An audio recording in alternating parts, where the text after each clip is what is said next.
Okay, this is where we left off. So here we have the positive and negative intervals.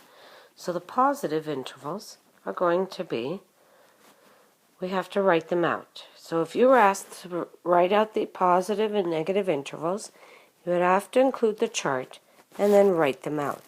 The positive intervals, so where the y values are greater than 0, okay, so y values are greater than 0 when, okay, or the function is greater than 0 when x belongs to, okay, just 1 second, let me fix that a bit. When x belongs to the interval from, well, let's try that again. Let's do that again. Okay, x belongs to the interval from negative root 6 over 3 up to root 6 over 3. And then again from the interval 1 to infinity. Negative intervals will have the other intervals. So you could have a question asking you for part of it. So the negative intervals is basically the function. I think the function was originally called y. So y is less than 0 when x belongs to two intervals. What are they? They're from, or you could write it in, no, we're just going to do all interval notation since we've already started that way. From negative infinity to negative root 6 over 3. And, oops, let's fix that. Root 6 over 3. And from the interval, from root 6 over 3 to 1. And I'm assuming you can all write that. If not, I'll just put it over here. And the interval from root 6 over 3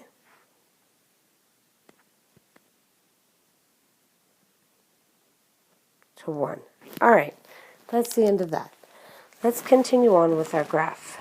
So next one, we're going to look at our graph. So all that information is listed again, the intervals, just so that we could graph this. So we're just going to move it a little bit forwards for us, and we're going to draw our graph. Now, how do we draw these?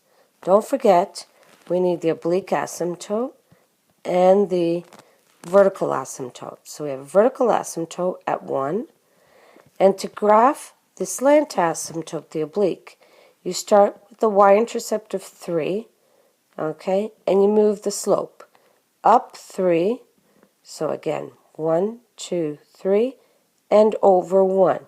Be careful of the scale that you use. Now that I know that, I might do it a couple more times to get us a slant asymptote that I can draw with a ruler. Yes, you must use a ruler. So, we now need to graph some extra points. We have some more details.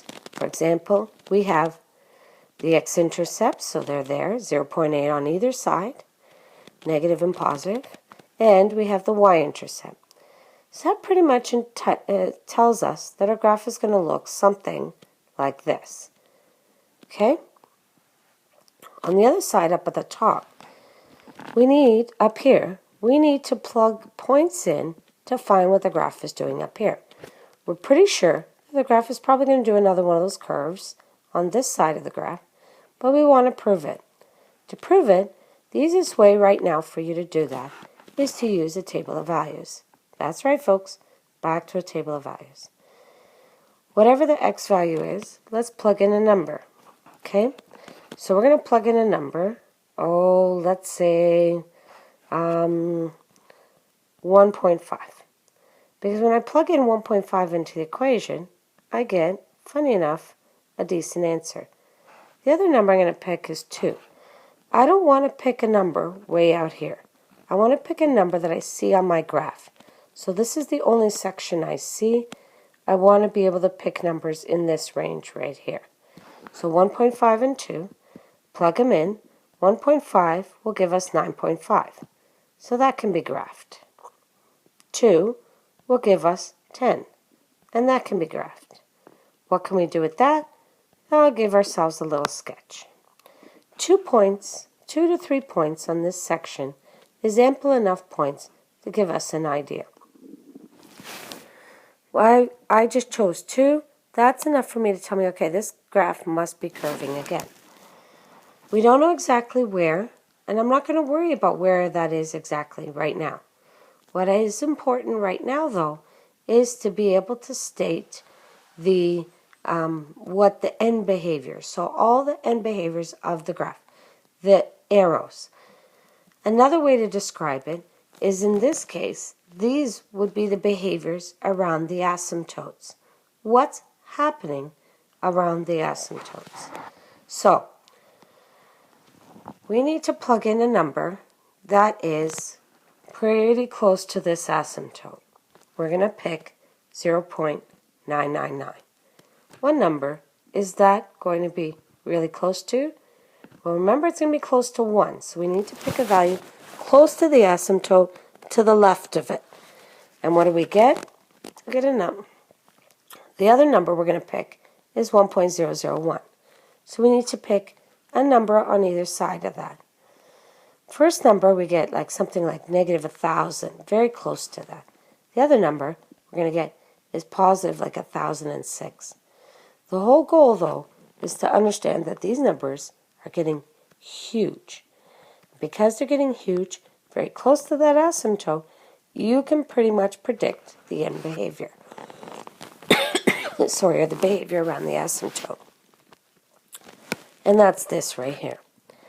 As x approaches 1 from the left, y approaches negative infinity.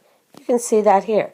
As we're coming close to the 1, not yet at 1, but close there, we have a negative large value. So that's what I'm stating here. As x approaches 1 from the positive side, so really close to 1, but on from the right side, you look at it and say x approaches 1 from the right side, you get y approaches positive infinity, because this number is becoming very large very, very quickly. So y approaches positive infinity. The other thing we got to look at is how it's approaching when it goes towards negative and positive infinity. Well, we're going to go on to the next screen to describe that, only because we don't have a lot of room, and I want you to be able to see this information. So, next part. We have the function 3x squared plus 2 and x minus 1. The other function on the other side is we're actually comparing the graph itself, so the curve, to the slant asymptote. Why are we comparing them? Well, that is how inequalities applies to graphs in this problem. We use the inequalities to describe if the graph is higher than the asymptote or the asymptote is higher than the graph. So how are we going to know? Well, the easiest way to do this is literally plug in values, folks. So sub